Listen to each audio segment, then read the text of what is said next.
We are here at Atlanta Market with our friends from ANDMORE. I think the company that is both the brains and the brawn behind the market here. We're going to find out today about some of the things particular for casual market, summer Atlanta market, and what's to come in the future. Guys, thank you for being here today. Thanks for having us. Thanks for having us. So first of all, John, for people that don't yet know you, tell everybody a little bit about your background and, why is now the time to be here with ANDMORE?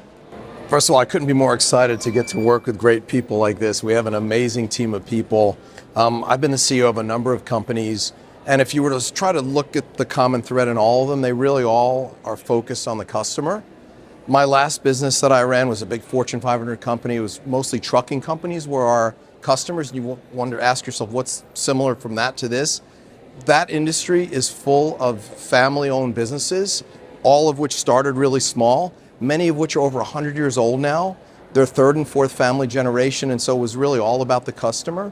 And that's really what I'm most excited about at this company, to get to know our customers. And frankly, this market is one of my first opportunities to do a lot of that. So I'm really excited to be here. Well, welcome. We're glad to have you. Oh, thank you. Dorothy, we know, honestly, this year's been kind of tough for some of the folks, manufacturers, retailers.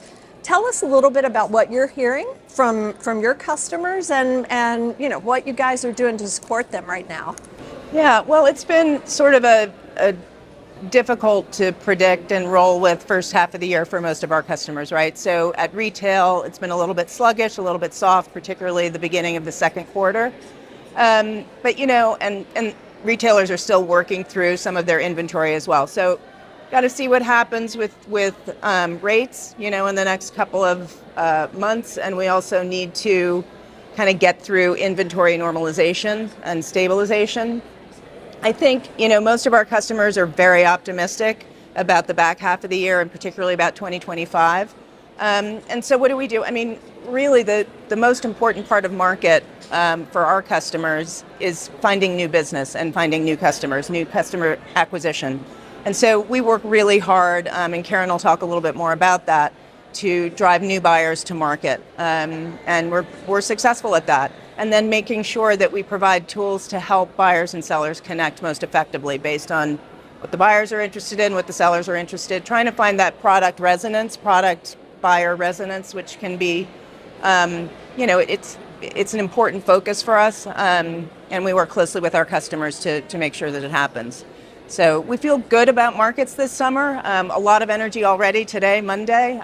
We're open. Our casual floors are open today. The rest of the market opens tomorrow, but there are lots of buyers here, and it feels really, really energized. I think you're right. There's been a lot of activity early. So Karen, you and I have talked about this before, but our publications, we really kind of got away from judging the success of a market by counts right through the door. Tell us a little bit about how you judge a successful market and some of the things you're doing to support that as well. Yeah, to your point, the total number of attendees does not really dictate whether it's a successful market. It's really who walks through the door that's more important than how many in many cases. As we know, the retail universe has been shrinking for decades, so there are fewer retailers out there. That being said, our cross-category industries represent about $800 billion worth of retail sales. So even if we have a downturn in sales like we do right now at retail, there's still hundreds of billions of dollars of transactions that are happening out there. And therefore, we have tens of thousands of buyers that are coming to these markets this summer, and they're here to buy. They need product.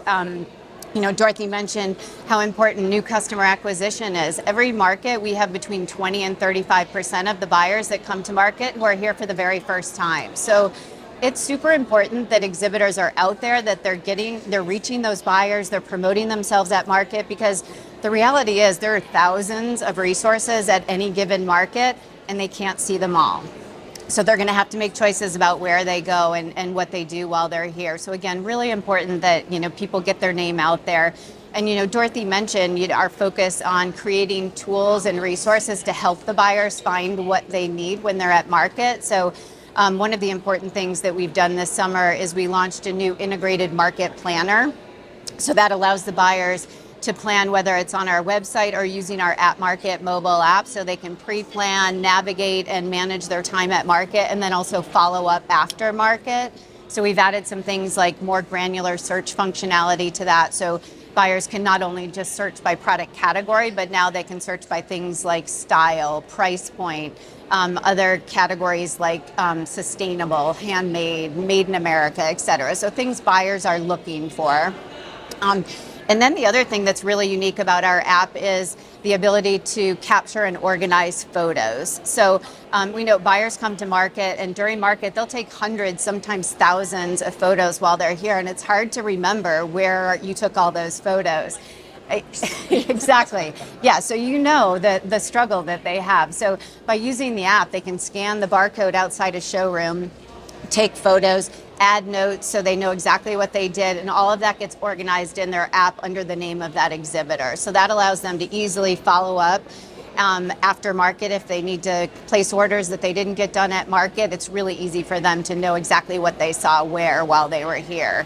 So for us, if buyers leave market and they feel like they maximized their time, that they found what they were looking for, they discovered something new, and hopefully had some fun while they were doing it, we've succeeded. Yeah, so it's efficiency at market and aftermarket as well. Exactly. Well, you know, we're in the middle of summer market season. So Dorothy, why don't you tell us a little bit about what's coming up here in Atlanta and Vegas and beyond? Well, focusing where we are right now, which is the casual floor. In 2023, we launched casual here in Atlanta. We're so happy to welcome them here. We built out the lower floors of Building 1 specifically for the ICFA. And this market, we actually have an incremental floor of permanent showrooms that have opened for casual. So originally it was 2 through 5. This summer we're opening the 6th floor, which is full of 24 new tenants, new resources for the casual presentation. And then we have trade show on 7 and 8. So we have a real wide variety of resources here, and more of whole line companies are getting into casual, right? So we have some exciting new openings here of companies like Hooker Furnishings, who through their acquisition of Sunset West is here, Vanguard is here. So a lot of companies that previously hadn't been as focused on casual but are dipping their toe in the water. So we're very excited about that. We're also opening on the 9th floor of Building 2 our new presentation of garden accessories. So for many years, gardens was split across 2 floors. It was in kind of a funky discovery layout, but it dates back pretty far. And so we've put them all together on one floor, more than 50 resources. And they're in very clean lines, easy to walk, easy to navigate, brightly lit, and many of them have expanded as a function of that. So our garden resource is really strengthened for this show. And the last is that we've completely reorganized the larger trade show in Building 3. So over the years, as more and more new categories have come along in the gift sector, we have added categories to the temporary trade show, and we got up over 30 different categories of merchandise, which actually over time has become quite difficult to navigate. So we've culled that down to a much lighter load of 6 categories. And it also helps because many exhibitors are now producing product across multiple categories. And so to try to pigeonhole themselves into one particular niche, it's not effective for them and it's not effective for buyers. Also, when you move things around and reorganize things, buyers tend to spend more time walking the entire floor to reorient themselves and to find as much as they can, which creates greater discoverability for all of those exhibitors. So we're really excited about the new layouts. We're really excited about the new resources. And we have lots of new showrooms opening all over the campus, as we always do. Same is true of Las Vegas. Lots of expansions, lots of new showroom openings. And we're expecting a really robust market there as well. So good Awesome. things. Well, I think what you guys are doing to increase efficiencies and honestly, the fun of market, it says a lot. And we look forward to talking with you again in Vegas and seeing what everybody's doing. So stay tuned for more information. We're off already to a fabulous market. We'll have more to come.